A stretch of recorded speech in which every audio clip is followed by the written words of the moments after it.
Hickman and our Green Team event today. We're very excited about it because Dr. Jim Boulter is here. First of all, I want to say welcome to those online and those that will be viewing later. I would like to introduce Dr. Boulter. Dr. James Boulter is a professor of chemistry and chair of the Department of Public Health and Environmental Studies at the University of Wisconsin-Eau Claire. He teaches and collaborates with students and colleagues in research that emphasizes issues of air pollution, climate change, and sustainability. And also I'd like to introduce his wife, Pastor Christine, right back there. So at that, I would like to let Dr. Boulter take over. Thank you. Thank you for being here. Thank you so much. Thanks for the invitation to be here.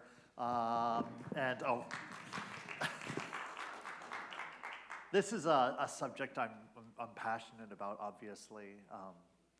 I've been giving presentations on climate change, and particularly the intersections of climate change and faith as a Lutheran for well over 20 years now, I suppose, ever since I was a doctoral student at University of Colorado Boulder. We were at Atonement Lutheran Church there in Boulder, Colorado, and I remember giving my first climate talk or a series of talks there. I think I used transparencies. Do you remember those that you write?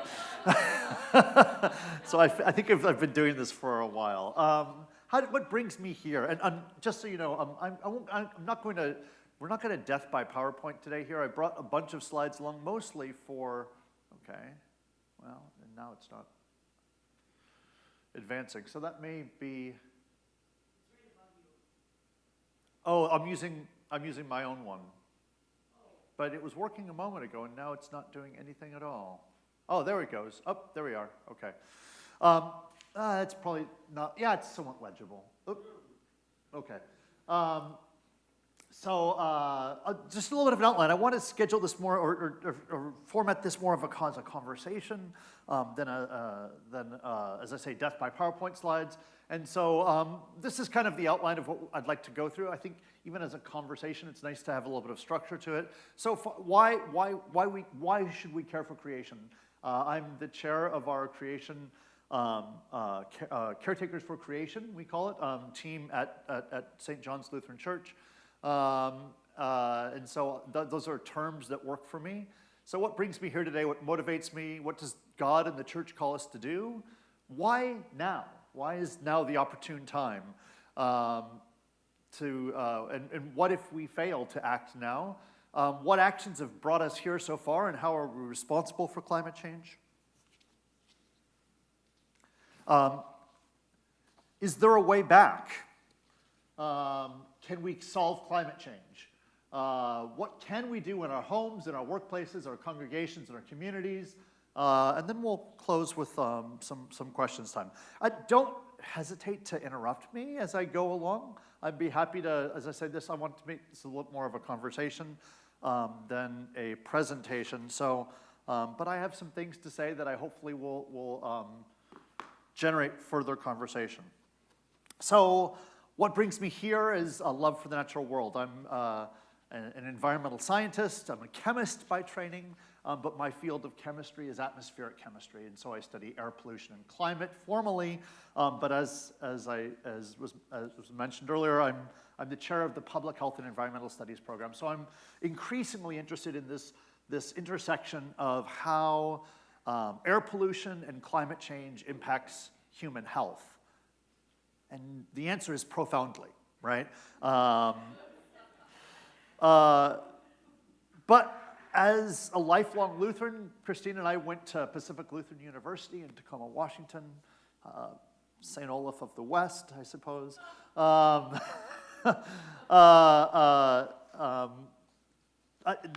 intersection, as I said, of faith and climate is compelling to me.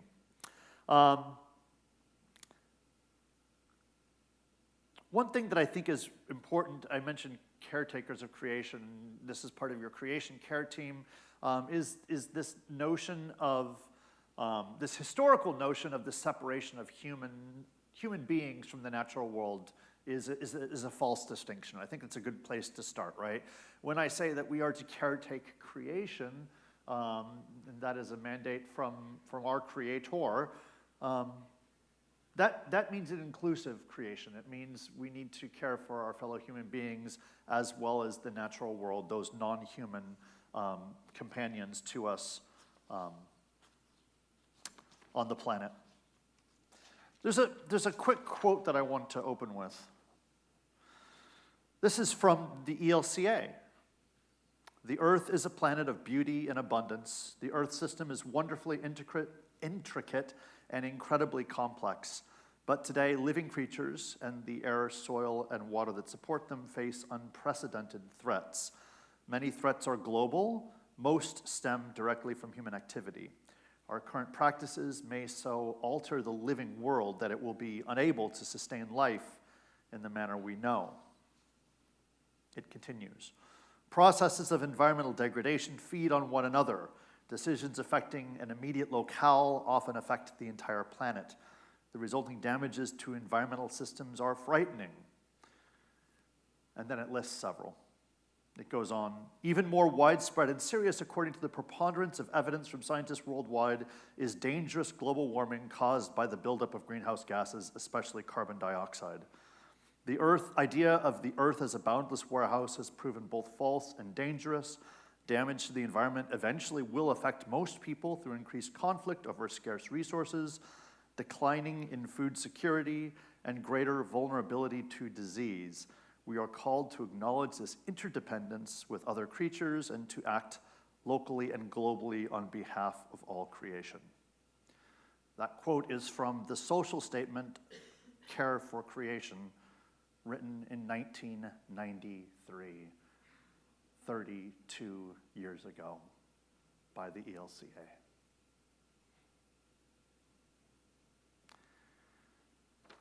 We've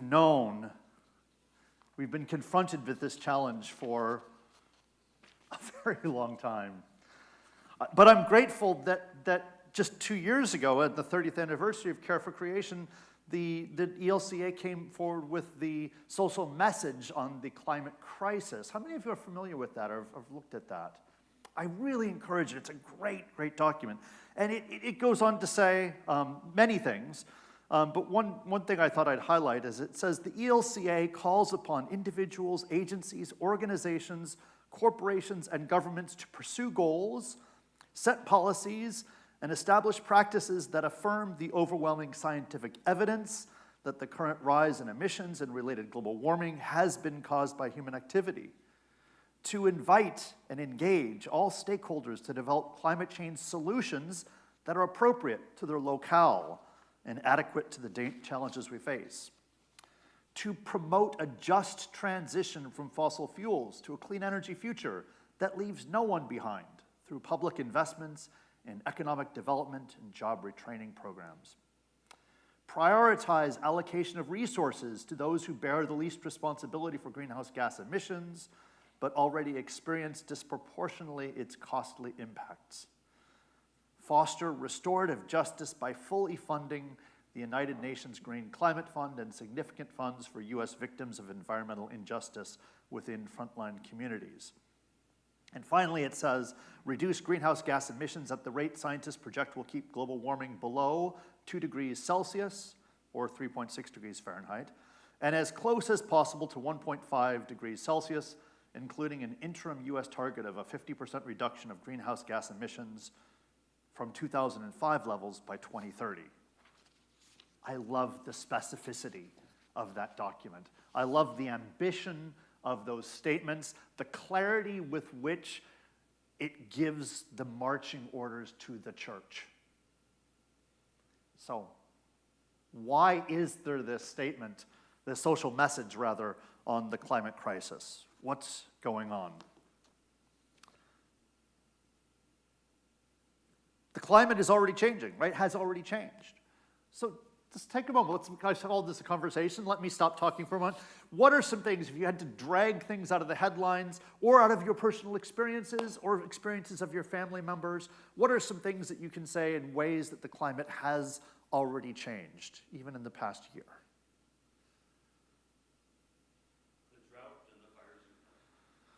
Absolutely.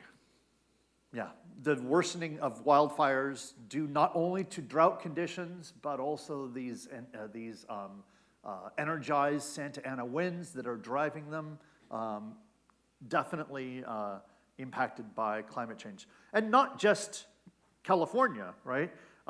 Canada last summer had its second worst summer fire season, just this past summer, and you recall a couple of years earlier. And there have been wildfires concerns globally. What's another one? Some of them are overwintering, or, I mean, I guess plants, insects, birds, there's changes. Right, so, yeah, so changes in the natural worlds, changes in growing seasons, change in geographical range of insects. Coming from a human health standpoint, we talk about disease vectors. We talk about vector-borne diseases. These are things like Zika and malaria, Lyme, and so forth, right? These are all carried by insects, and as their geographical range changes, we see it in West Nile virus, for example, right? We see an increase in northern incidences of those diseases. What's another one?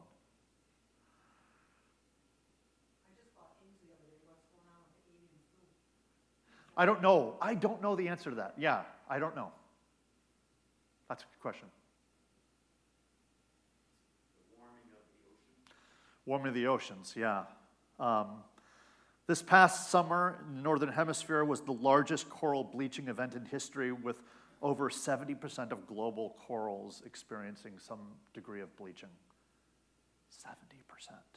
And remember, this is not just a question of biodiversity, because many of these are the richest ecosystems in the ocean, and oftentimes humans rely on those ecosystems for food and other services.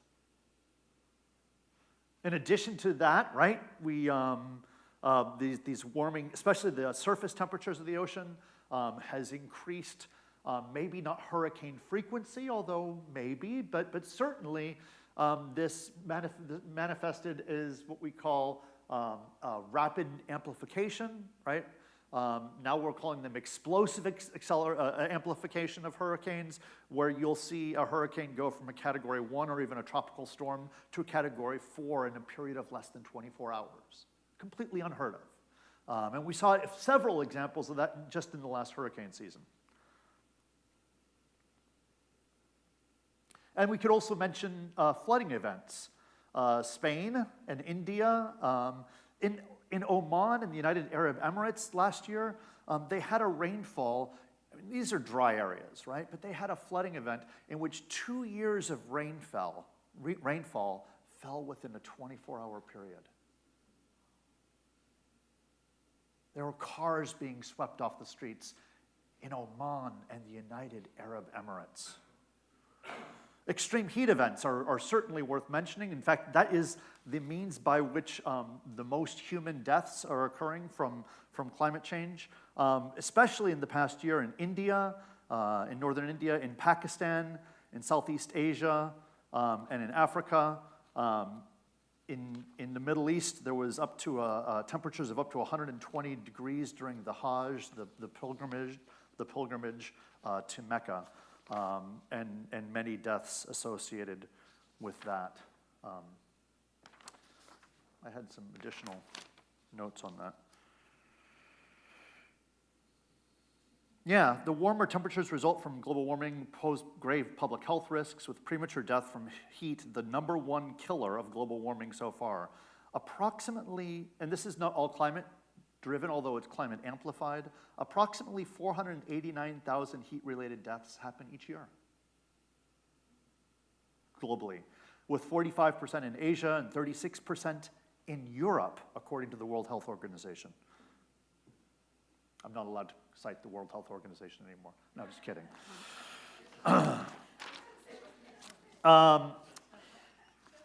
Right, okay. And so those are some of the things that we're seeing already, but right now, last year, 2024, right, the warmest year in recorded history, with approximately 1.4 to 1.6, depending on which source you choose, but essentially in excess of 1.5 degrees Celsius above pre-industrial temperatures. That was one of our milestone markers, is we did not want to exceed 1.5 degrees. Now, I want to be clear, the milestone marker was 1.5 degrees averaged over many years. We have reason to believe that 2025 will be cooler than 2024 because of El Nino. The El Nino, we're back in the La Nina cycle instead of the El Nino cycle. But having said that already, we would have expected, I think, I can show you some data later. Maybe I'll just show you now. This is a really compelling slide. I need to get there.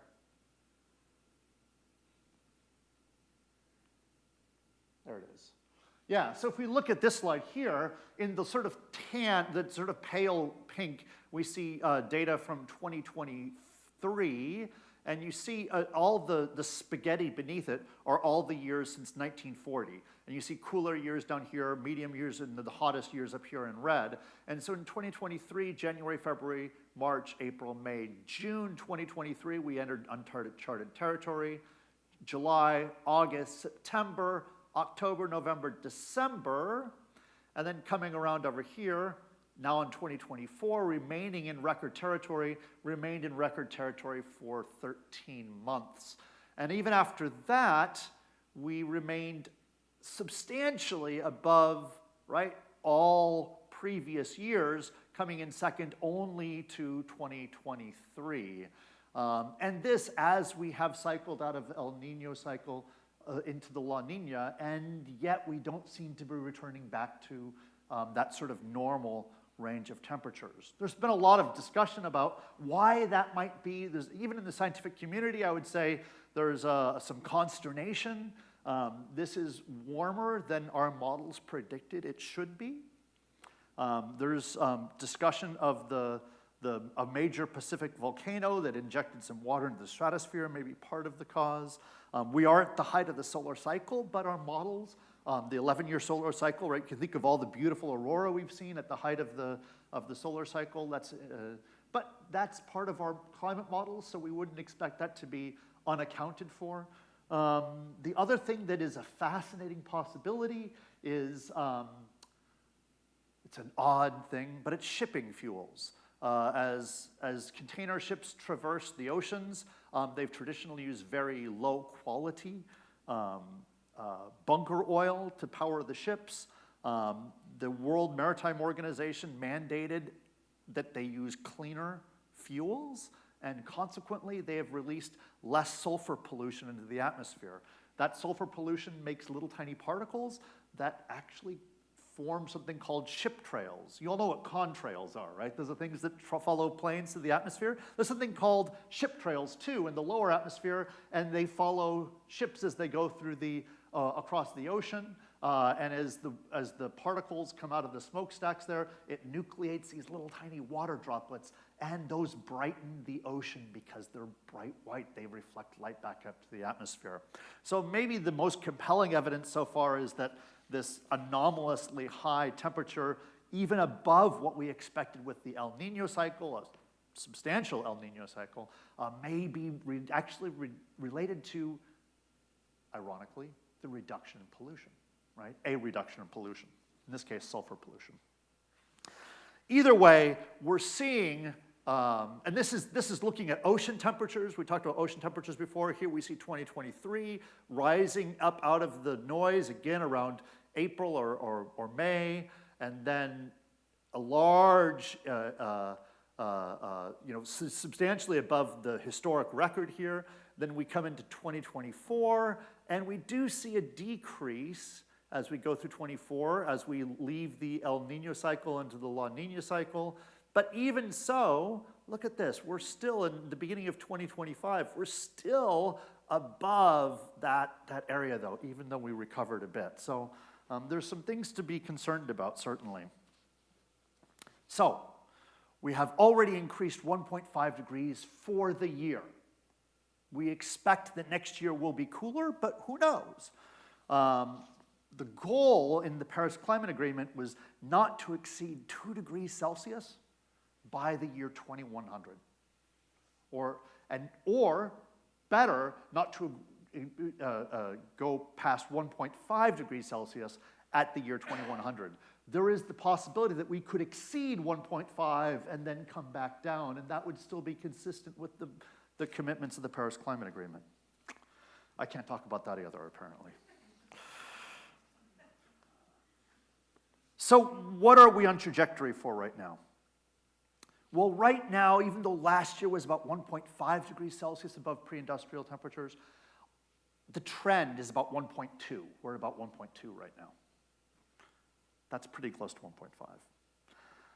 The expectation is that by 2050, by the end of the coming decades, by the end of the century, we're on target for about 2.7 degrees Celsius total. That's another 1.2 degrees, 1.5 degrees rather, above what we've already seen. That is a doubling of the impacts that we've already seen. Global surface temperature will continue to increase until at least the mid-century under all emission scenarios considered. So we take computer models, we plug in what we expect humans will do to the atmosphere, and we generate emission scenarios. Global warming targets of 1.5 and 2 degrees Celsius above pre-industrial will be exceeded during the 21st century unless deep reductions in carbon dioxide and other greenhouse gas emissions occur in the coming decade. Given the current rate of greenhouse gas emissions, the world will experience a global temperature rise of 2.7 degrees Celsius by the end of the century. Even if all the nations that signed the United Nations Paris Climate Agreement follow through on their commitments, warming is still projected to reach 2.4 degrees Celsius. So a doubling of what we've seen right now. That's if we meet the obligations that we committed ourselves to in Paris. If we fail to do that, and we're going to be at 2.7, but we want to stay below 2, which means we need to even exceed the commitments we've made so far. So, what actions have brought us here? Right? I think we don't want to be where we are. We want to turn the corner. What brought us here? And it's important to note that, right, the fundamental basis of this is the greenhouse effect. And you've heard of the greenhouse effect before, I think. Oh, I should stop. I have to say a couple other things. So I said that.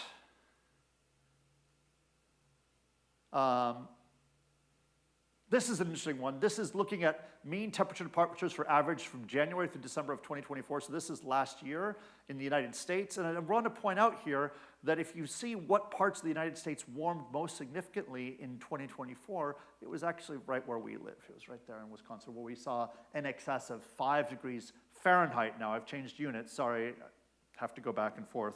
So that's 5 degrees Fahrenheit warmer for the benefit of Americans who can't talk in Celsius, right? As one of the warmest, greatest warming of last year was right here at home. And of course, right, we know that the impacts of this are many, right? So this is a National Oceanic and Atmospheric Administration for now collects data on the number of billion-dollar weather and climate disasters. So any disaster that costs $1 billion or more in damages are collected here, and we can see them. And interestingly, this particular time, there's a lot right up the center of the country, fewer on the West Coast this year, although 2025 has already shifted that. We see some major hurricanes in here, some bunch of tornado events, some flooding, not as much flooding, some drought, some wildfires in New Mexico, some heavy storms in Texas, and even a hailstorm here, all of which are expected to have had contributions from climate change. But here is the kicker, right? This is the number of, so counting up from $0 billion disasters to $28 billion disasters. And last year, although last year is now the second warmest year in history, but it was the costliest year in history, whereas this year is the warmest year and is the second costliest year in terms of number of disasters. What do you see is really driving this? And it's severe storms, right? It's that green section here where we're seeing more and more severe storms. And that does include, that doesn't include tropical cyclones. So that's just inland storms. Okay. What's driving this? We know, right? Carbon dioxide, methane, nitrous oxide, some other gases containing fluorine, largely what we call refrigerants. Those are the gases that are driving this, and they continue to increase apace. This is all the way through 2024. We see carbon dioxide continuing to increase. We see methane continuing to increase. It's important to note that carbon dioxide is currently 50% higher than it was before the Industrial Revolution. Methane is approximately 3 times higher in the atmosphere than it was before humans interfered.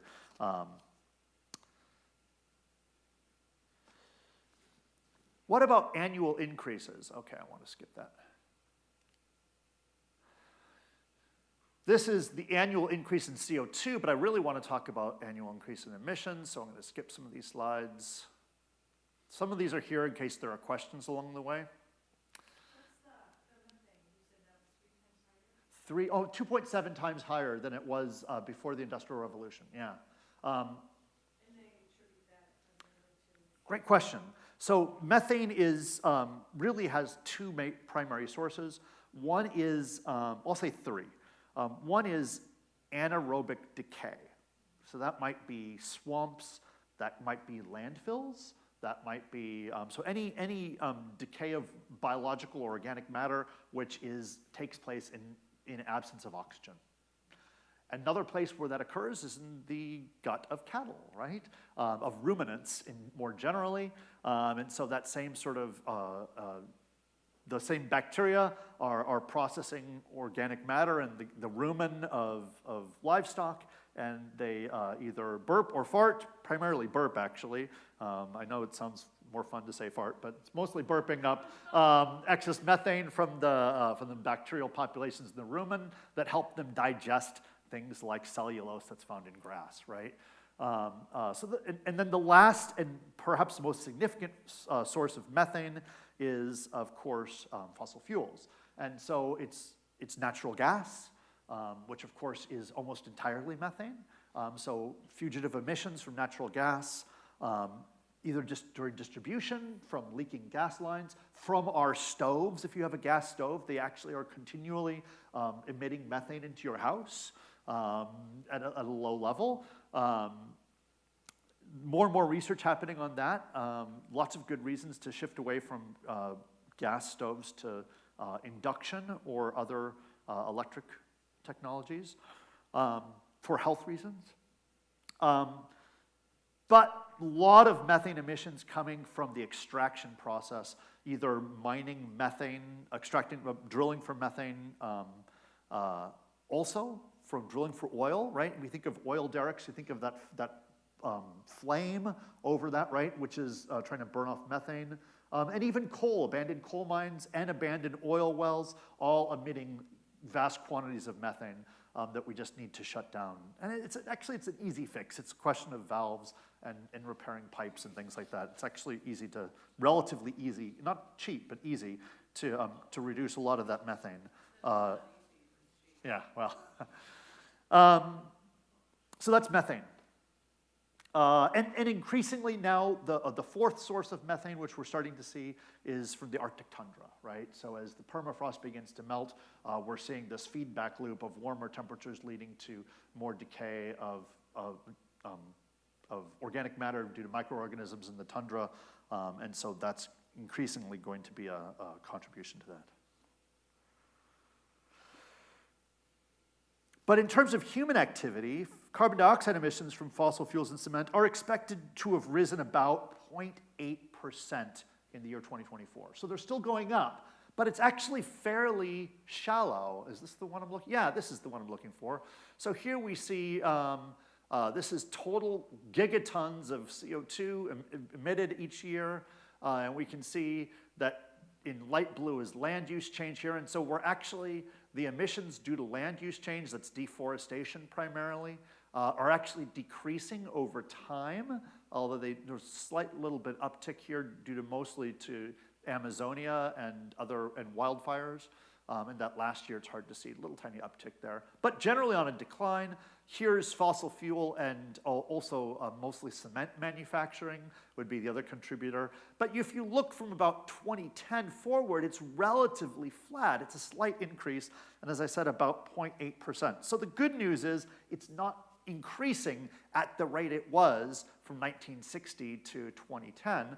The bad news is it needs to be coming down rather rapidly right now, and it's not doing that yet. I think it's interesting to note in particular that Europe's emissions are down, in 2024, we're down almost 4%. The United States emissions were down about 0.6%, so minimal, but not upward. China is increasing, but not by much, only up by about 0.2%. And in fact, there's good reason to believe that China will level its emissions and begin decreasing as early as this or next year. Which is great because China had committed to starting to reduce its emissions by 2030, and they seem to be ahead of their own commitments, and that's very exciting. India is still rising rapidly at 4.6% increase, but there's also reason to believe that they're on a pretty serious electrification program as well. Okay, so that's how we got here. I just want to emphasize that there's a causal relationship, right? People say, you know, how much of the warming that we're experiencing is caused by humans and how much of it is natural? And the answer is an easy one. It took us a long time to get to it, but it turns out it's a really intuitive answer, and the answer is all of it. Actually, the best estimates I see is about 105 or 106% of the warming is caused by humans. And you're like, well, how can we cause more than 100%? Because we're also causing cooling. Remember the sulfate I told you about? That the little particles in the air that cause cooling? We're actually hiding some of the warming beneath our air pollution. And so when we stop polluting the air with sulfur compounds, some of that global warming is being revealed to us as we might be experiencing just this year in the case of shipping fuels. So it's actually humans are causing more than 100% of the warming we've seen so far, and that's well-established science at this point.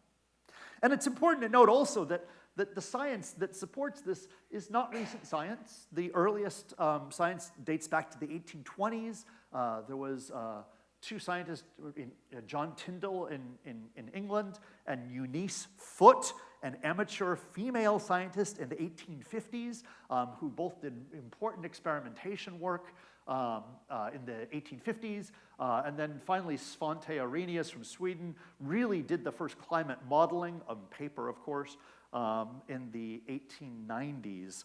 This is well-established science. And anyone who says otherwise is trying to sell you something. Okay, so I'll take a moment to breathe for a moment. Questions at this point?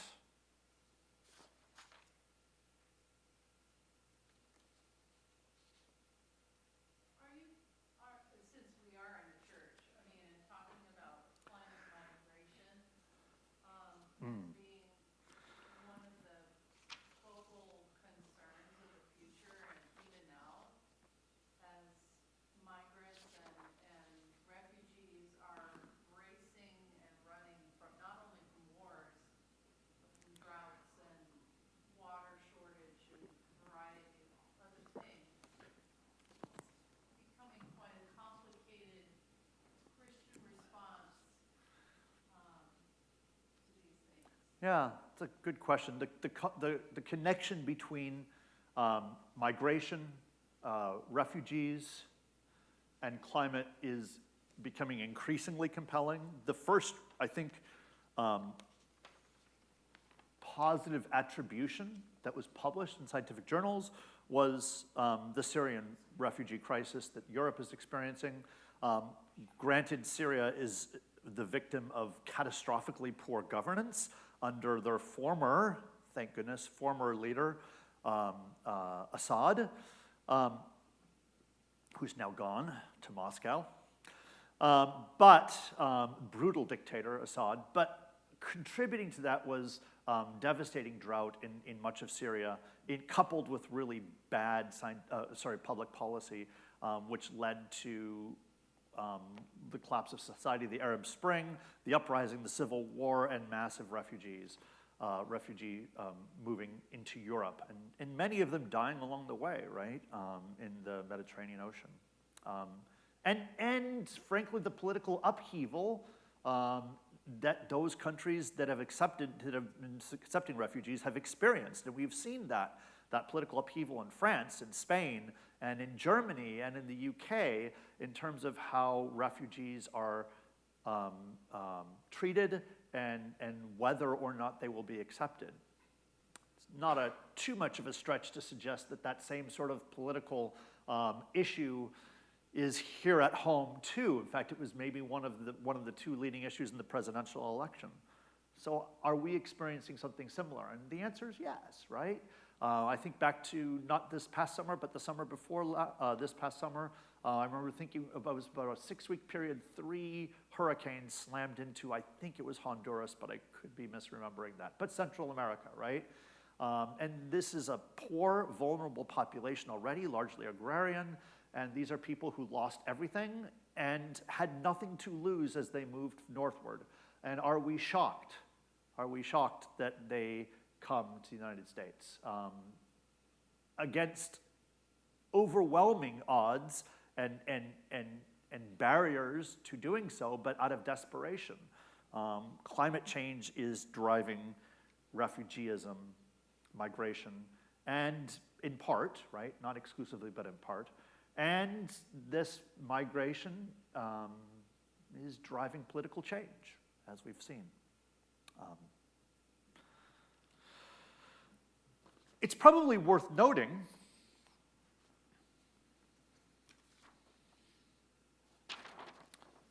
who is being hurt. We've talked about that. And where the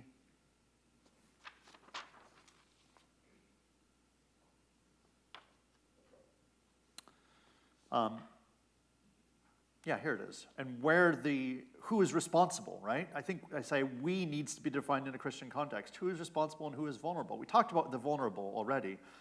I was born in 1969, and in my lifetime, 75% of all fossil fuels ever burned have occurred in my lifetime. Since 1969, 75% of all the fossil fuels ever consumed have been burned in my lifetime. Cumulative CO2 emissions over time, since the beginning of the Industrial Revolution in the United States, total over 400 billion tons of CO2. Europe and the UK, collectively, about 350 billion tons. They started before we did. China, 250 billion. No other nation significantly exceeds 50 billion tons. Let me list those again. United States, 450 billion. Europe and the UK, 350 billion. China, 250 billion. No other exceeds 50 billion. It is this country, and it is our generation. We are now the world's leading petrostate. I know we used to point east to the Middle East and say, oh, those petrostates over there. We used to talk Russia as a petrostate. We are the world's leading petrostate. This requires...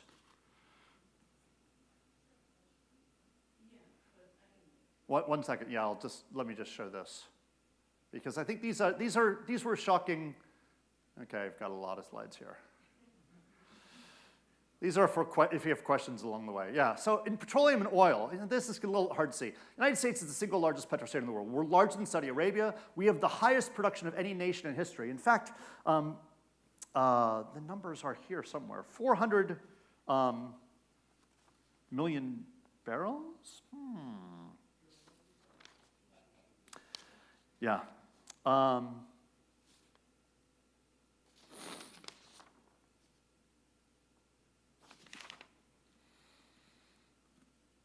Yeah. Oh, no, no, no, no, no. Oh. I thought I included that data here. Well, it's here. The top 3 producers, the United States is the largest producer of oil in the world, substantially ahead of Saudi Arabia. We currently have the highest production of any nation in history in 2024. Yes, over the last 4 years, our oil production increased. It did not decrease. So lest we become too partisan, recognize that the last 4 years saw the highest production of any nation, oil production of any nation in history. We are larger than the oil output of Russia and Canada combined, and the top 3 producers, United States, Saudi Arabia, and Russia, collectively exceed 40% of the global supply of oil. Natural gas, I don't know why we call it natural gas. I mean, it forms naturally, but let's be honest. It is a petroleum product, right? It is fossil fuel. It just happens to be in a gaseous state instead of a liquid state. We extract more natural gas than the next 2 nations, Russia and Iran combined. And you can see this here. This, by the way, this is not from a partisan organization. This is from the United States Energy Information Administration, right? This is from the US federal government. We use about 85% of the gas that we extract, and we export the remaining 50%. We are a petrostate, make no mistake. And we are the ones who need to respond. So how? How do we respond? Oh, yeah. Yeah, question, sorry. Oh, sorry. Yeah. So if we have like family and friends who are having a hard time still accepting or believing that humans are contributing to climate change, what would be like a good way to talk about that, like an intro to, because I know some of those beliefs are so solidified, you know, that this is not humans contributing or whatnot. Like, what would be a good starting point to have that conversation and really make some headway? Yeah. If that makes sense. Yeah, it's, I'll start with the scientific explanation. The scientific explanation is physically really simple, right? The sun emits light that's absorbed by the earth. The earth warms, and then some of that light is reflected from the clouds, some of the light is reflected from the surface, snow, other light color, some water, whatnot, right? But on the whole, the earth warms. As it warms, it emits light of its own, infrared light, right? Things we can see with night vision goggles, right? So this is visible light, this is infrared light. The atmosphere is transparent to the visible light, and thus the earth warms, but the atmosphere, or at least some components of it, are not invisible. They absorb that light and heat up. And those components are water, carbon dioxide, methane, ozone, and those fluorinated gases that we call refrigerants. As we change the composition of the atmosphere, that blanket of atmosphere, simply we just add layers of blanket, right? So the physics is mind-blowingly simple and has been known for a very long time. In fact, here's what I was saying. 1824, Jean-Baptiste Joseph Fourier, a Frenchman, first proposed that the Earth's atmosphere retains heat radiation. That was 200 years ago. Look at that, right? In 1857, Eunice Foote does some experiments where she actually takes gases and puts them in glass cylinders and puts them in sunlight and looks how they warm up. This is something that an elementary school could do now, right? Although at the time it was very advanced. She misinterpreted some of the results, but it was a very important work. And here, yes, here it is. This is kind of fun. This 1824, Jean-Baptiste Joseph Fourier, 110 years later, assistant professor of geography at the University of Wisconsin-Madison, named Glenn Thomas Trewartha, coins the term the greenhouse effect. Did you know that was a Wisconsin thing? The term greenhouse effect is a Wisconsin invention. John Tyndall in 1962 from England, then continues the theoretical basis of Eunice Foote's work, although it's not clear that he was familiar with her work. He concluded that water vapor is the most important gas controlling Earth's surface temperature. He said, without water vapor, the Earth's surface would be held fast in the iron grip of frost. And in fact, modern computer models tell us in the absence of an atmosphere, the Earth's surface would be about minus 17 degrees Celsius. Our oceans would be frozen, right? So the greenhouse effect is a good thing, it's just that we're pushing it. And so in 1896, Svante Arrhenius, I told you he had the first climate models, he calculated on paper that a doubling of CO2, which he knew because of the Industrial Revolution, dependence on coal in Great Britain and other places was happening, would cause 5 to 6 degrees Celsius warming across the planet, which is a bit high, but not too far away from the current estimates of 2.5 to 4 degrees. By the way, he was from Sweden. He thought this was a great thing. He liked pineapple. He imagined a day where he could grow pineapples in Sweden, right? But that's the science, right? People often say, oh, well, how can such a small component of the atmosphere cause such a big difference? And I love this as an analogy. Maybe some of you are old enough to remember Barry Bonds. Yeah, great baseball player, Barry Bonds, home run hitter. This is Barry Bonds before he was a huge home run hitter. This is Barry Bonds after he became a huge home run hitter. Does anyone notice a difference? Why did Barry Bonds get excluded from the Hall of Fame? Steroids.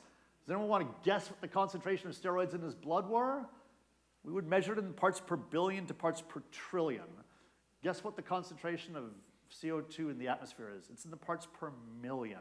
It's 1,000 times higher than the concentration of steroids in his blood. So all that climate change does is it amps up the weather system, right? In the same way that he didn't suddenly hit more balls, he just hit them further, right? And so there were more home runs. And so by analysis, you can go with the scientific explanation, but you can also go with a simple analogy like this, which just says, look, even small components can have huge impacts if they have the scientific basis to do so.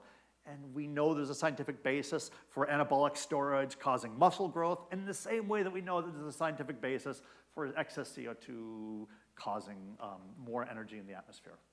Does that help? I like the images too. I mean, look at the difference. Okay, so other questions? So what do we need to do? What is necessary and by when? If we want to hit that 1.5 degree target, which seems increasingly out of reach, and frankly, many scientists say it's a laughable target.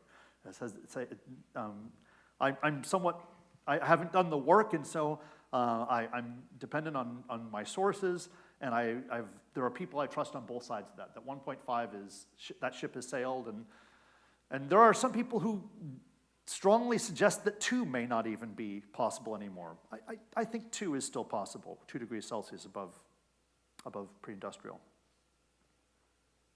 But in order to meet that, we would have to get to what we say net zero emissions by 2050. And let me be clear that net zero emissions, at a minimum, means that we stop burning all fossil fuels by 2050. The fossil fuel industry, as we know it, comes to a complete close, except for plastics, right? Plastics manufacture and things like, high-value chemicals like pharmaceuticals that come from refined oil. But remember, we burn the vast majority of the oil that we take out of the ground. We would need to peak global emissions in 2024. Almost, but not quite. We need to reduce global emissions by 43% by 2030. Now, if we want to just shoot for the 2 degrees Celsius, that seems out of reach. If we want to go to 2 degrees Celsius by 2100, the net zero can extend as far as 2070. But we still have to reduce our peak by 2030 by 27%. Remember, we're still going up. These numbers were published in about 2018 or 2019, and it was the idea that the 2020s was the decade we had to hit it. How do we do that? We know how to do that. This is the good news. In fact, I don't know how far I have to go to get to this quote.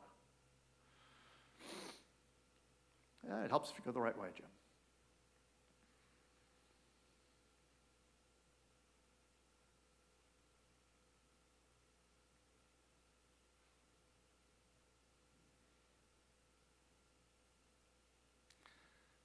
net zero is not, we know how to get there.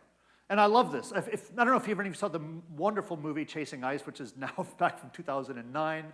But James Balog, who's the photographer, National Geographic photographer, and climate activist, writes, "Now I've come to the conclusion after spending a lot of time in this climate change world that we don't have a problem of economics, technology, or public policy. We have a problem of perception. The policy and the economics and the technologies are serious enough issues, but we can actually deal with them. I'm certain we can, but what we have is a perception problem because not enough people really get it yet. You're an elite audience, you get it." And what he gets, and what I get, and what I'm hoping you get is, here is the way to net zero. And by the way, if you're looking for a plan for how we get there, I can give you 5 or 6 different books or websites that are free and some books that cost money that give detailed plans for how exactly we get to net zero. But there's 4 simple steps. And a couple others that I'll talk about. The first one is efficiency. We need to reduce demand. Everything we do, we have to use less to get the same result.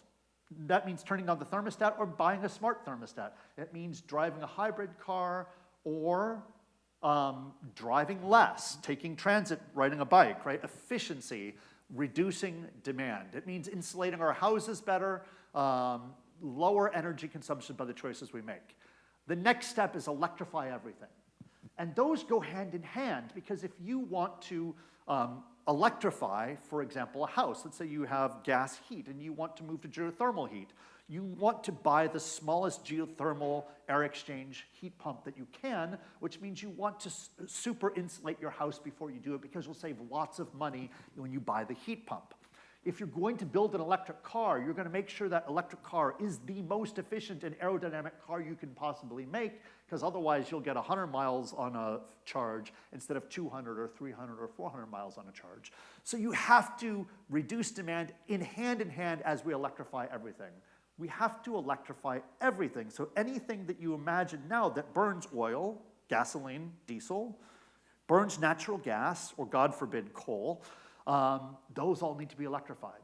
That means not only the things that we consume as consumers, our cars, our houses, our businesses, but also, of course, the grid. So as we electrify everything, that means our electricity also must go to net zero because electrification does nothing if we're generating electricity using coal. So they all have to work together. So we need to decarbonize the grid. And there's some very good news there that I'll share with you in a moment. But that means we need to stop. Coal is going out in this country. Coal is more expensive to burn. An existing coal plant built 20, 30 years ago, even 10 or 15 years ago, costs more to operate, to buy the coal and to run the plant than it does to clear a field and put down brand new solar panels. Let me say that again. It costs less money to buy new solar than to operate existing coal. With natural gas, it's about parity, depending on where you are. This is why coal is going away everywhere you look, because it doesn't make economic sense to burn the stuff anymore. You lose money by burning coal. And that's why we're seeing coal so quickly cycle out of the United States. The big coal-fired power plant in Monticello is already shuttered. The one on the St. Croix River has maybe 2 years left. Regionally, we are seeing that shift away from coal in the same way that we're seeing it globally. But it means that we need to rely on wind, water, and solar. And there's not a lot of places we can dam still. So that really means solar and wind. And what's the problem with solar and wind? The wind doesn't always blow, and the sun only shines half of the time, approximately, averaged over the year. So that means storage. We need battery storage at the utility scale. And then we need to implement alternative technologies. Some of that is looking at agriculture. Agriculture as a source of CO2. We need to change the way we do agriculture. And this is a big challenge because agriculture is done on very tiny margins. Utilities have massive amounts of money to throw around to decarbonize. Agriculture does not. And so this is the importance of federal policy to help farmers farm in new ways that disturbs the soil less and allows carbon to build up in the soil as opposed to the way that farming is done right now. I'm not a farmer, but this idea of what we call carbon agriculture or carbon farming is absolutely crucial to reduce agricultural emissions, as well as simply reducing the amount of herbivorous livestock, ruminant livestock, such as beef. So this is regenerative agriculture. Airplane travel is not going to be electrified anytime soon. We have to come up with new technologies to do that. And some industrial processes that require extremely high levels of heat, or even like iron refining, which uses coal as coke. Those are largely emissive, and so we have to implement alternative technologies. The next step is sequestration. We need to pull CO2 out of the atmosphere. When we can't eliminate it here through electrification, we then need to pull it out of the atmosphere either by natural processes, trees, prairies, etc., by carbon negative agriculture, and even by technological forms where we pull CO2 out of the atmosphere where we make products from it. Carbon capture and utilization. We know the steps, we just need to do it.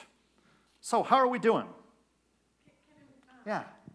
And I don't really know what the controversies are behind carbon capture. Yeah. But I was speaking to somebody the other day from South Dakota, and they were just hot about carbon capture. Positive or negative? Negative. Yeah. And so I just wondered, and I don't want to go down a rabbit hole on that. Such a but great question. Is there, kind of like, okay, here are the issues going on with that right now? So many issues. Most of the scenarios that lead us to 1.5 or 2, their dirty little secret is they all include carbon capture. Environmentalists don't like that. Environmentalists don't like carbon capture for a very good reason, because oil companies love it. Because they say we can still continue to burn oil and just then pull it out of the smokestack or the air and we'll be fine, right? We can maintain our business model. The way that oil companies view carbon capture as a way of continuing business as normal, and the way the climate models view carbon capture are very different. The way I talked about carbon capture there is the idea is we only use it for the emissions that we can't zero out, right? So burning oil to heat your house, if we can come up with a better way, we should probably come up with the better way. But a plane, right? Until that new technology comes around, we're never going to have an airliner that's powered on a battery. It's just not, the physics don't allow it, right? There are some interesting ammonia fuel issues there that could be potentially renewable. There's hydrogen, right? There's a bunch of stuff that we can talk about, right? Doesn't exist yet, right? So it's going to be longer. And so in the meantime, we have to use carbon capture. There's a real question with storage too, right? What do you do with carbon capture? Mostly you plug it under the ground. Most of where you use it right now, honestly, most of the carbon that is being captured, and not very much is being sold to petroleum companies who use it to enhance oil field recovery. That is, they pump it under the ground in oil fields to get more oil out of the ground, and that seems kind of counterproductive, doesn't it, right? So also there's a question of scale. The quantity of carbon capture that needs to be done is so enormous, and no one has scaled it up effectively yet. So there's a lot of investments that have gone into pilot plants to demonstrate the technology. And yes, it's been demonstrated in limited ways. And yes, you can store it permanently in geologic reserves. That's been demonstrated, but at the scale that is necessary. Also, what's the economic model?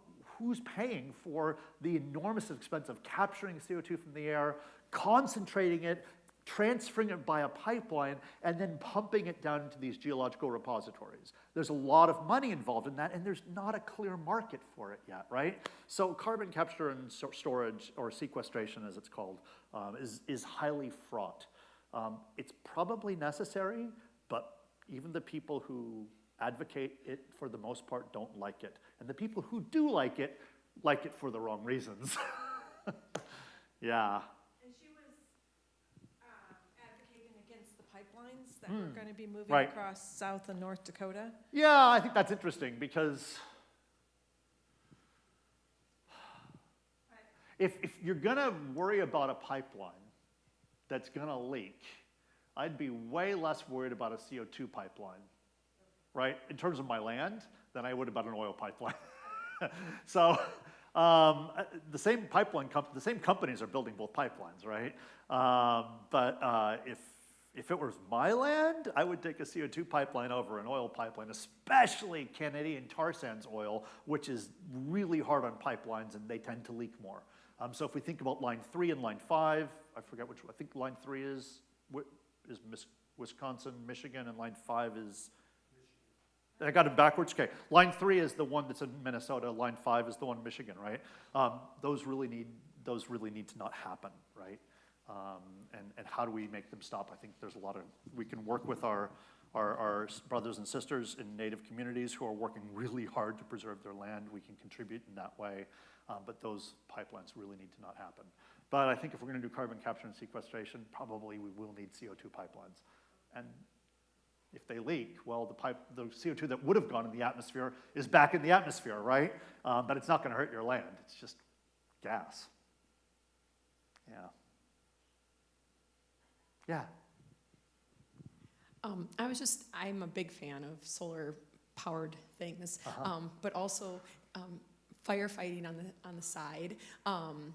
We don't have great technology yet to stop fires in whether that's the big electrical, solar field out. They just put in Halley, the other one in Lafayette, or even a Tesla car that starts on fire.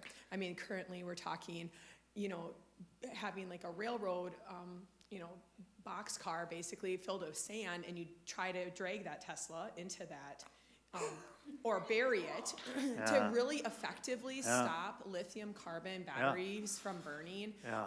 I mean, it is and they can reignite, it's not like, so I just think I'm a big fan, but I think also with progression there, we also need to progress.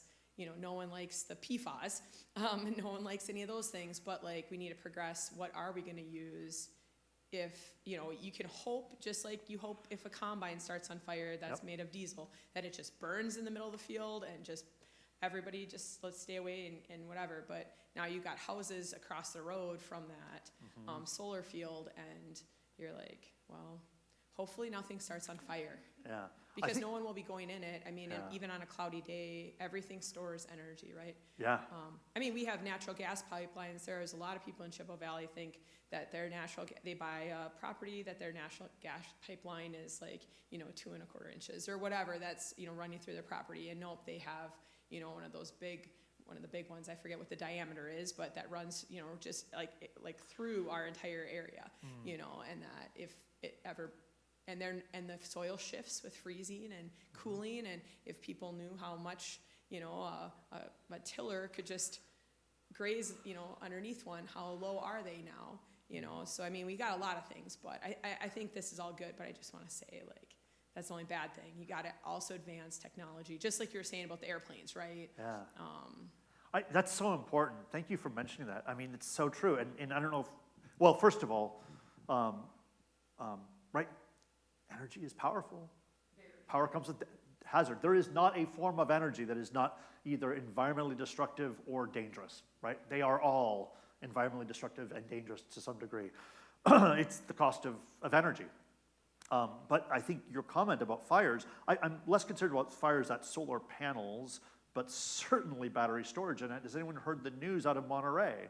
The battery storage facility, the huge battery storage field, a solar array battery storage field, they put it in an old gas-fired power plant building, and it caught fire. And they can't put it out, right? They cannot. And this is like a 3.4 gigawatt. No, it can't be. 3.4 megawatt it's a big battery array, storage array for the utility, for a solar panel utility, right? Utility scale. There's nothing they can do to put it out. There's like nothing they can do. And one of the concerns is that hydrogen fluoride, which is an incredibly toxic gas, could get out. And so far they've been saying that this has not gone down, none of this has gone downwind. But, you know, this is in Northern California. As Southern California burns, and so one of the criticisms of the design of this system is they put it indoors, and so it spread much more rapidly. So that one thing they're saying is they should, if you have these big, huge blocks of batteries, lithium batteries, they should never be stored indoors. They should all be, and they had to be separated by a certain distance so that the fire doesn't easily spread from one to the next, right? So you, ideally, right? So they haven't even come up with the appropriate codes to regulate the way they're building these. The other issue is this, right? We think about the batteries in my car, in Teslas, right? It's a specific battery, lithium-ion chemistry, battery chemistry that has a possibility of growing these dendrites that go through the membrane, and that can cause these spontaneous fires, right? There are newer battery technologies that don't have this problem. We look at solid-state battery technologies, those problems are non-existent, right? We look at lithium iron phosphate batteries, they don't have quite the power density of lithium ion batteries, but they're much intrinsically safer. We don't need to be using these kinds of lithium batteries for utility storage because the rate of powering them and then using that energy is lower than like in a car. And so why have they chosen this battery technology for these large storage projects? Because it was what was available. Probably the wrong decision, right? In retrospect. And so, yeah, we have a lot to learn still, but that's so important what you're saying. Do you have other comments too? Oh, no. Yeah. No, I was just gonna say that there is, you know, even like, you know, there's talk about like different types of batteries that are much better, but like different groups kind of own the rights to it and don't necessarily want to share as much or whatnot, and cheap wise. There's a bunch of stuff in the pipeline. That's what they lithium say. iron phosphate's almost there. Solid state, every year they say, just next year. But really solid state is very close, and that will be much more intrinsically safe and also very high density. And also, why are we storing utility scale electricity only in batteries? There's places where they pump water uphill using wind and solar, and then they allow it to come back downhill over time. So there's gravitational storage techniques too that are much less fraught with fire danger than lithium batteries. Yeah, so we need to expand our our array of storage technologies, and some of that's happening, but right now it's can we do it fast enough? Let me tell you some good news. Zero carbon sources made up over 40%. Oh, actually I have it on slides, so bear with me for a second. I'm gonna, oops, turn it on, Jim. Here it is. Oh, can you reopen my slides? Sorry, I went off the end. I went off the edge. I'll read these to you. Zero carbon sources made up over 40% of the electricity the world generated for the first time ever last year. Zero carbon energy sources contributed 40% of the electricity last year in the world. And 14% of the power came from wind and solar. A lot of that was nuclear, okay? 91% of global power capacity additions, that of new electricity generation sources, 91% came from wind and solar last year. 6% from fossil fuels. In the US recently, can you slide all the way to the last two slides? Thanks. Renewable energy sources also accounted for 90% of new electricity generation. All of the money going into electricity generation is going into renewables right now, almost all. As recently as 1990, coal supplied 80% of the electricity in the United Kingdom, 80%. They closed their last coal-fired power plant. England, the UK, shuttered their last coal-fired power plant last year. None of the United Kingdom's electricity comes from coal anymore. They'd been generating electricity from coal for 140 years. They were doing it before we did, right? Permits for coal-fired power plants in China dropped by more than 80% by last year. By the end of 2024, China installed 520 gigawatts of wind and 880 gigawatts of solar capacity, more than any other country, while wind and solar collectively account for about 16% of its electricity mix right now. By the end of the decade, China will have over half of the world's renewables. Over half of the world's renewables will be in China by the end of the decade. They now claim over 887 gigawatts of installed solar power, up from 609 just last year. The United States, by comparison, had 139 gigawatts in 2023. We have a long ways to catch up with China. In fact, as the United States policy shifts, China is set up to be the world leader in green energy. Tell me how that makes sense from an industrial and economic standpoint alone. Drill, baby, drill. Renewables are on track to grow by 2.7 times by 2030, but falling just short of a rather ambitious commitment made by world leaders to triple the world's renewable energy capacity before 2030. So in Dubai, in last year, 120 world leaders got together and said, we want to triple the amount of renewable energy by 2030 in 7 years. We're on track to get 2.7. Pretty good. Next slide. Just in this country, we expect another increase of 17% of renewable energy we expected in 2024. For the first time ever last year, solar and wind together generated more electricity than coal nationally.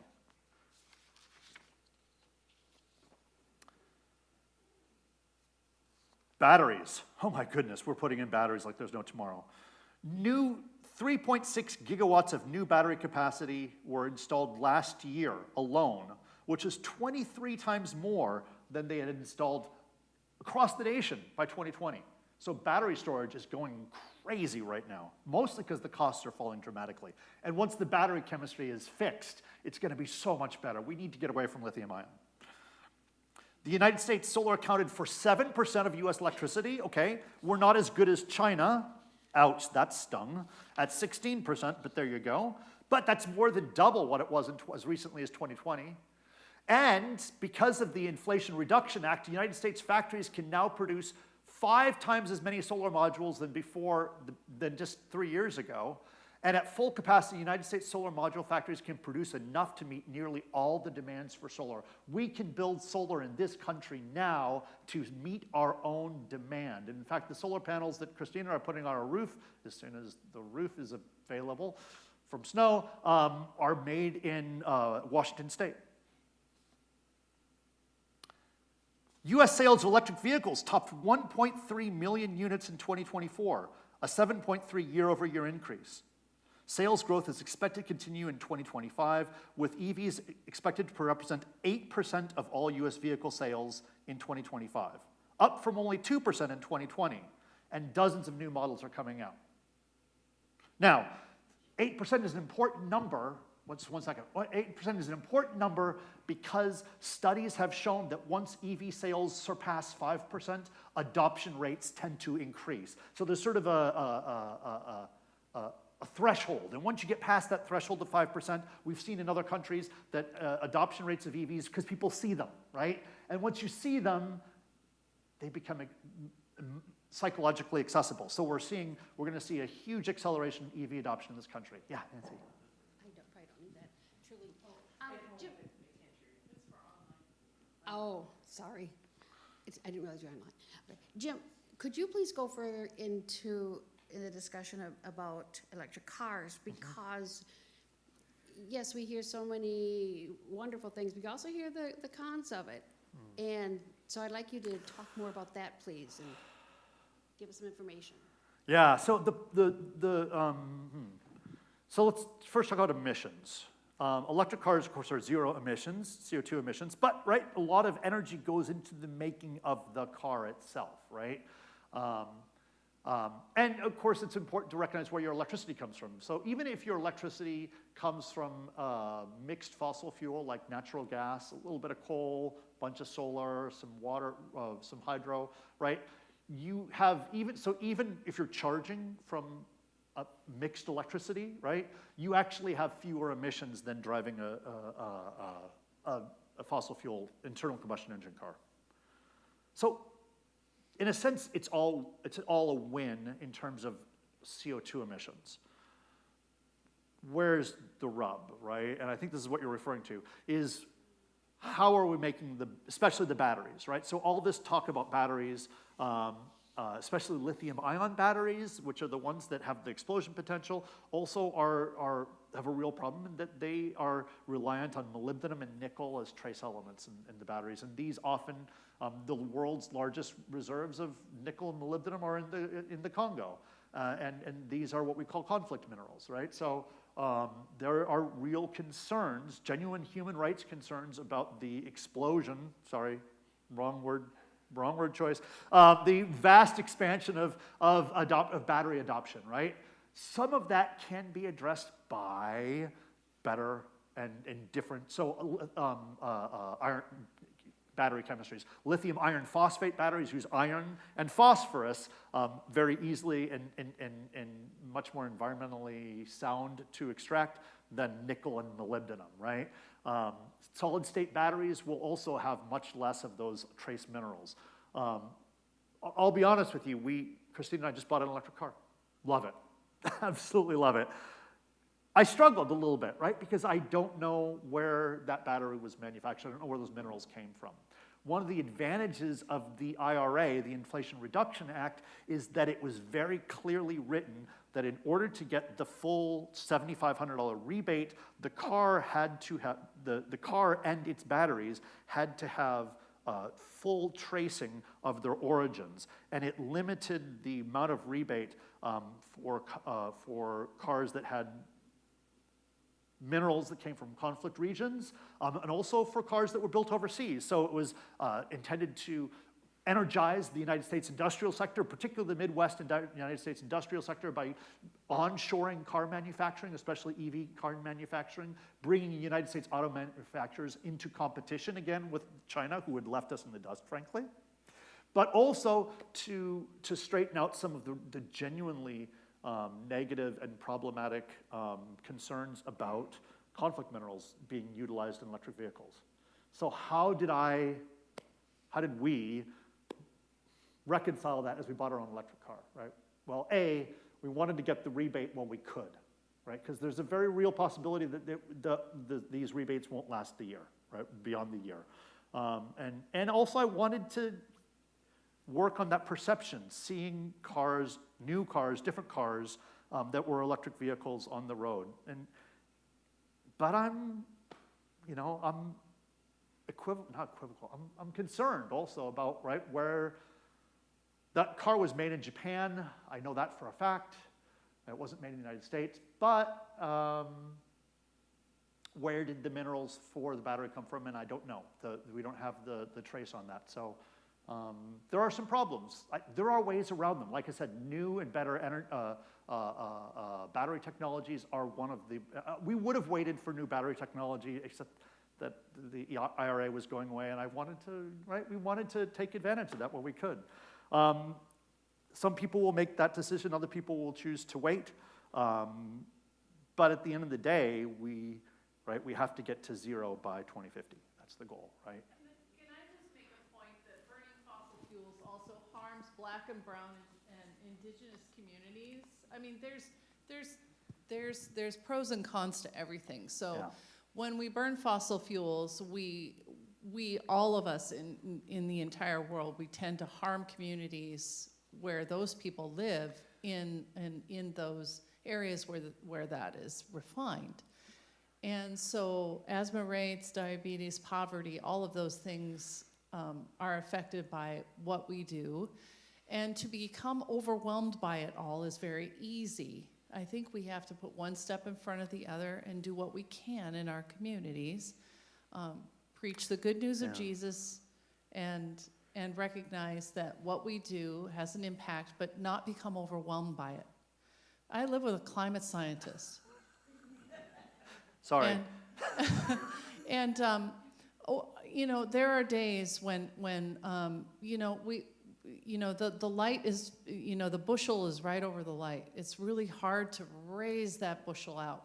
Just leave the light and let it shine so that the whole house can see it. There are days when it's like that in our household. And making these decisions are tough for us as we prayerfully consider each and every day how to live our lives. We were on an airplane last week. Mm-hmm. You know, all of us are going to be on airplanes. So we are not going to solve this on our own.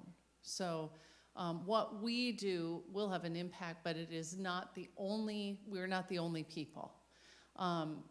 So I just want to make sure that we don't become overwhelmed by this, especially in the climate now that we're in, various climates, not just the climate, but also the political climate that we're in, that we do not succumb to hopelessness, because that is not who we are as the people of God.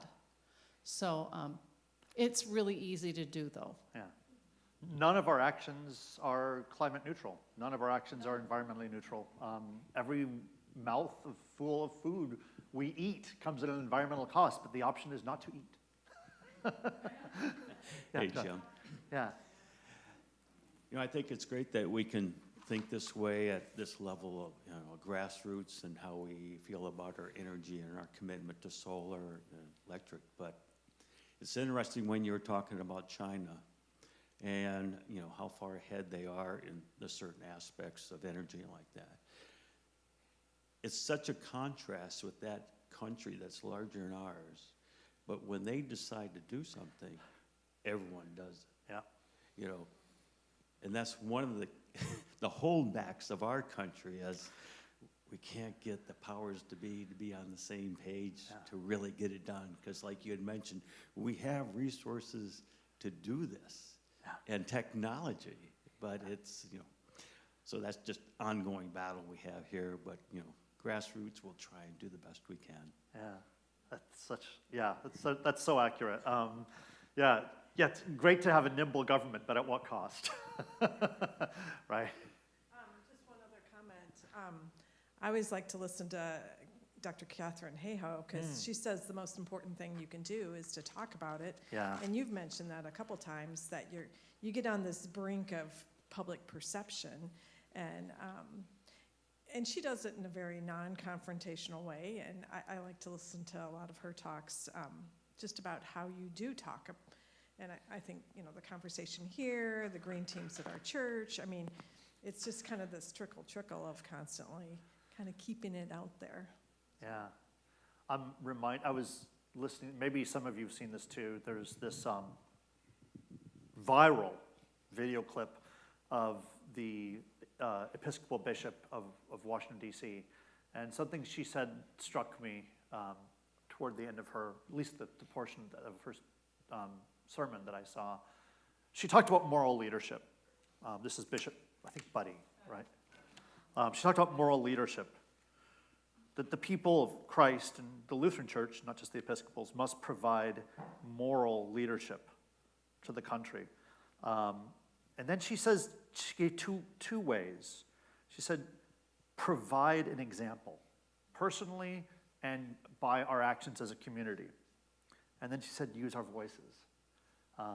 Use our voices. And I think what she was doing was a prophetic voice, right? Just like the prophets of old, this was speaking truth to power. That's what prophecy is. It's not foretelling the future, it's speaking truth to power. And so that was using a prophetic voice, and there's also advocacy voice. How do we advocate for those who are most vulnerable? Christine mentioned those especially in Louisiana and in Texas, Cancer Alleys, who are devastated by fossil fuel refining facilities down there, as well as those who are most climate vulnerable, right, by reducing our emissions. But and I also mentioned the opportunity maybe to work with our Native brothers and sisters in northern Wisconsin and Michigan on this pipeline, which deeply threatens their waters, their land, their rice, their spiritual practices. How can we advocate with them, support them in their efforts to eliminate this pipeline against really now an executive leadership team in the White House that will try to overcome any barriers to building that pipeline. It's going to be a big challenge. But yeah, using our voices. And then the last way, right, is just, as you said, right, it's just normalizing it, talking about it with everyone we know. It can't be, we can't allow climate to be a toxic conversation. By talking about it, it becomes normalized and it detoxifies it. If we talk about it, if we make it part of our everyday conversation, then it doesn't have to be scary anymore. And that, I take that from Catherine, yeah. I guess I'm next. Yeah. Yeah, I've been sitting here thinking about this, and one of the most moving speeches I've ever heard was Greta Thunberg, yeah. Thunberg from Sweden, talking about, we've known the science for 30 years, and yet you have done nothing, or basically, our bottom line is simple. We need to leave the world better for our grandkids. That's it, bottom line. So we can sit here all day and talk, and all of that. But now we're getting into a situation here, and it has been happening for a long time, where the platform now is the Lutheran Church. And with everything going on in this separate, or whatever you want to call it, in the world, now the church seems to be stepping up. Yeah. And you have people who basically don't agree. We can sit here, to learn, because I think that's one of the first steps. I don't know what the issues are. I mean, I know some of the issues. I hear them all the time. The farmers say, well, you can put all those solar panels out there in the field, but you're taking up land, and land's an issue. And if I don't have my land, I can't produce the food, I can't do this. That's an issue. You can't, for some people, that's how they look at it.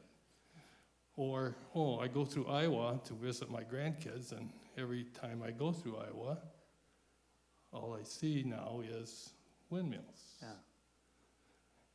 And there's some issues with that, with birds being killed, and patterns being changed and everything else. So with our congregations thinking this is very political, how do we do that? How do we get our message out as a church with people in the congregation? We went through this. How many, not this issue. We went through this issue, 15 years ago? Yeah. Everyone is welcome. Is everyone welcome or not in this church? And we went through that. And over that, we lost members. We gained some members, but we lost members. Yep. And when you get down to congregational level, it becomes very personal, because these are your friends that are mulling this and don't want to hear politics in this sermon, even though, we think politics has been around forever, So we're trying to deal with those issues congregationally. And I think all churches are. So where do we go? I mean, how do we deal with that? Thank you for that question.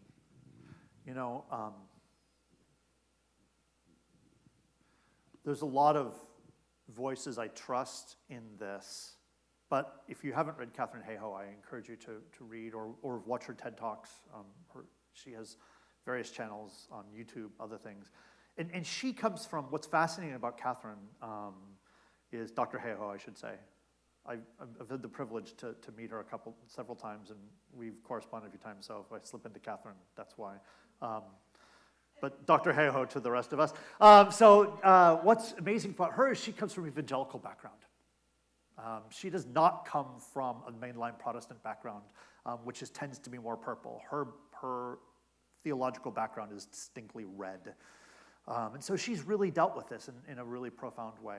One of the things that's recommended, and we have not done this in this instance, it didn't seem appropriate, but we can, and it pains me to say this as a climate scientist, but avoiding the use of the word climate change, right? People are much less opposed to solutions than they are to discussions of what the solutions are for. For example, the state in this country that is decarbonizing the grid faster, that is utility wind, utility solar, faster than any other state in the country. Does anyone know what state it is? Without even without competition, far and away. Texas. Well, it's not because Texans are climate activists, and some in Texas are, I'm sure. They're probably all in Austin, afraid for their lives. But right? Sorry, that was a really biased thing. Sorry. I'm betraying my Pacific Northwest roots. I apologize if any of you have Texan roots. But, right? It's because it makes economic sense. In fact, there's a great story about a small town mayor in middle of rural Texas, and his town is as red as they come, and his politics are as conservative as they get. And he made the entire town go carbon neutral on their electricity because it made economic sense. Because wind in some regions and solar almost everywhere is cheaper than any other form of electricity generation, bar none. That's because solar prices have just fallen off the roof. Sorry, again, poor choice of words. They've really fallen dramatically, right? I mean, they've come down enormously, and they continue to fall, and it's just hard to compete with solar, right? Now you need to have a grid that can handle a variable production, right? Here in Wisconsin, for example, we're seeing that as Xcel, which is one of the most proactive major utilities, private utilities in the country in terms of their commitment. 80% carbon neutral by 2030 at this point is their commitment. They are very proactive on decarbonization. But, just in the town of, just north of Eau Claire, they're building an expanded gas electrical plant. Why? It's called a peaker plant, right? Because demand varies over time. We used to think of supply being constant, and then maybe you could vary supply over time. We had coal and hydro at the bottom, what we call the base load, and then you had to vary the stuff up here. Now, as our supply becomes more variable over time, we need these gas plants to make up the difference because we don't store energy very well. It's hazardous to store energy, right?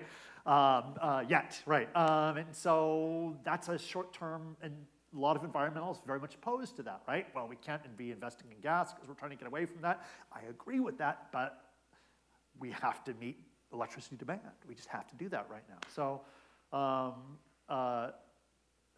sorry, that was a bit of an aside. The point is the solutions are subtle and varied and many, and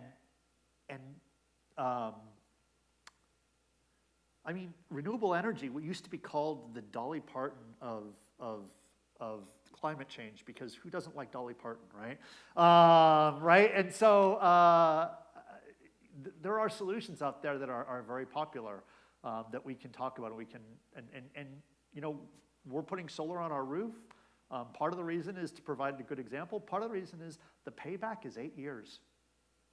Those solar panels are going to last for 25 or 30. And since we're fortunate enough to have some money from my father that we can buy it outright. But it means that our electricity bill simply goes away for the next 30 years.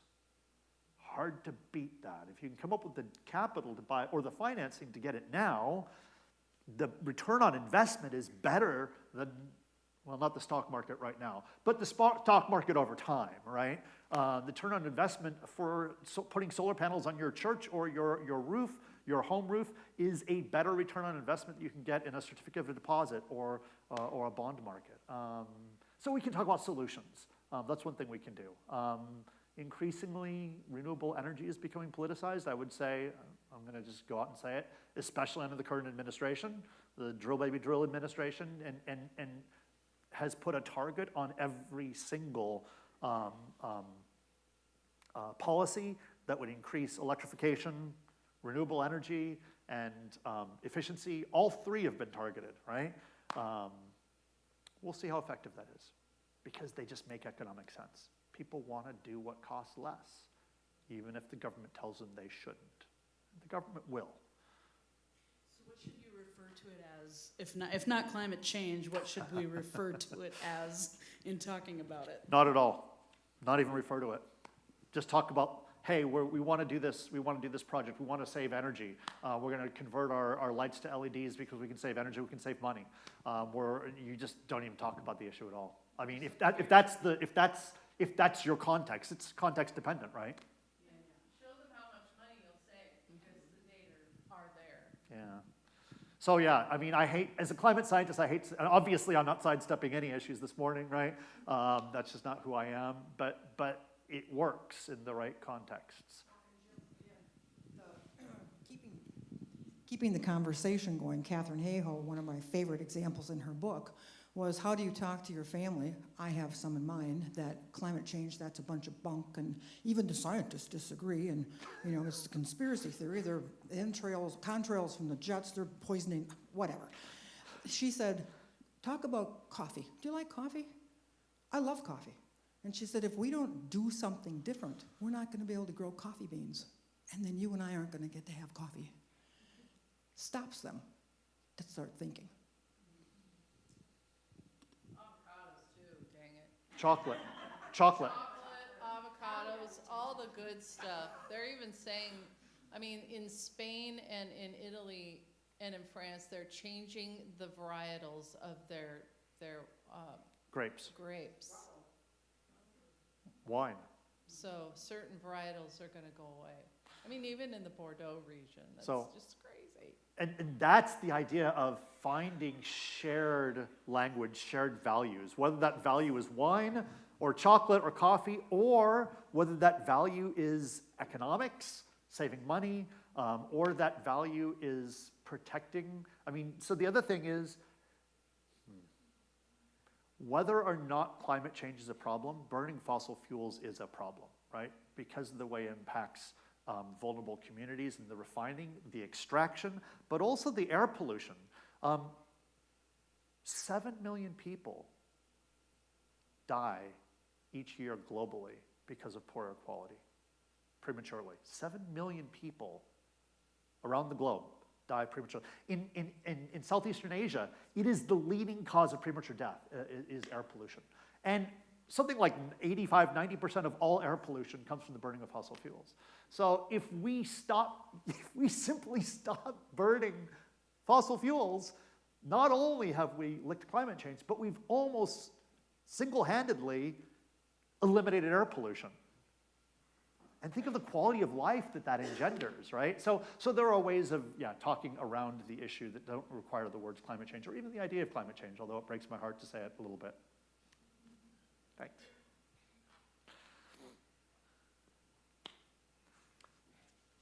Couple quick quotes. I know I'm way over. Yeah. Yeah. I'm just going to end with a couple quick quotes. How do we strike a balance between personal responsibility and self-care?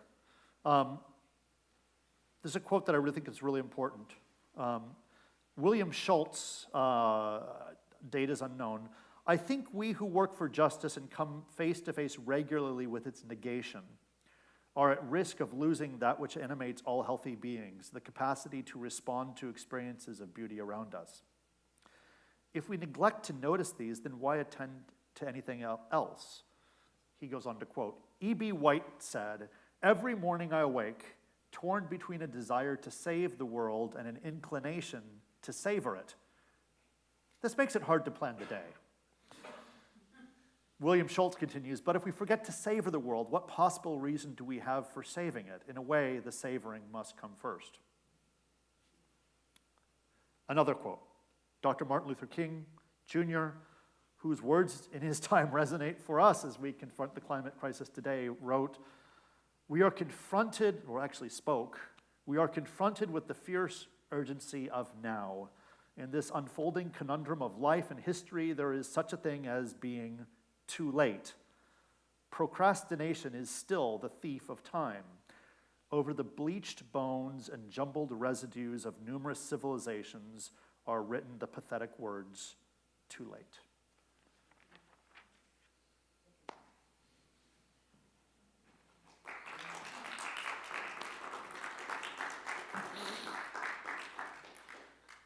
I'm happy to entertain any questions as a group, individually, as apparently there's some wonderful food prepared, right? Well, it's out there. We've got some turkey tacos. We wouldn't do beef, right? Okay. Turkey tacos and dip. And some cookies. So anyway, you can continue conversation out there. And we want to thank you very much, Dr. Boulter. And this has been, I think everybody's had an opportunity to ask their question. Thank you for good insights. And God bless.